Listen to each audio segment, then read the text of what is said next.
অনাথ শিশু ও বৃদ্ধাশ্রমে ছুরি কাঁচি ব্লেড দিয়ে নিজেই অসুস্থদের হাত পা ও আঙ্গুল অপারেশন করতেন বলে গোয়েন্দাদের কাছে স্বীকার করেছেন মিল্টন সমাদ্দার। এমন দাবি করেছেন ঢাকার গোয়েন্দা প্রধান হারুনুর রশিদ। মিল্টনের স্ত্রী মিতু হালদার গোয়েন্দাদের জিজ্ঞাসায় বলেছেন, তার স্বামীর বিরুদ্ধে আনা অভিযোগ সম্পর্কে তিনি কিছুই জানেন না।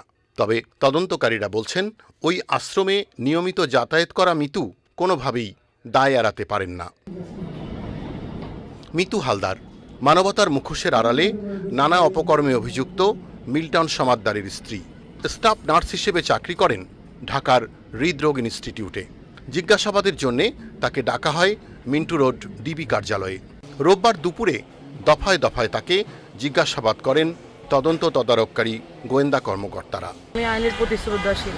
আমাকে এখানে ডাকা হয়েছিল যে সম্পর্কে যে এলিগেশনগুলো উঠছে আমি কিছুই জানি না। এটা আপনি তাদেরকে বলেছেন? বিকাশে কম খরচে ক্যাশ আউটের লিমিট বেড়ে 50,000, প্রিয় এজেন্টও 2টা। পরে সাংবাদিকদের মুখোমুখি ঢাকার গোয়েন্দা প্রধান।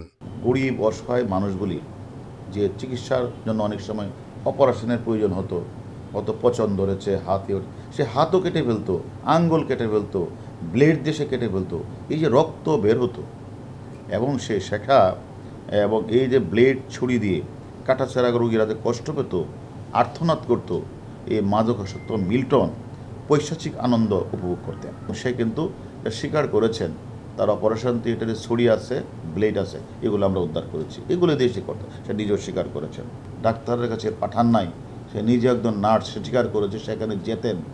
তাহলে এই যে অনিয়মগুলি হয়েছে, এই অনিয়মগুলির বিরুদ্ধে উনি তো কোথাও কোনো প্রতিবাদ করেন নাই, থানাকে অবগত করেন নাই, কাউকে অবগত করেন নাই। তার হাজব্যান্ড যে কাজগুলি করেছে সেখান থেকে উনি দায় এড়াতে পারেন না। মৃত্যু সনদ জালিয়াতির মামলায় 3 দিনের রিমান্ড শেষে মিল্টন সমাদ্দারকে বিকেলে নেওয়া হয় ঢাকার সিএমএম আদালতে।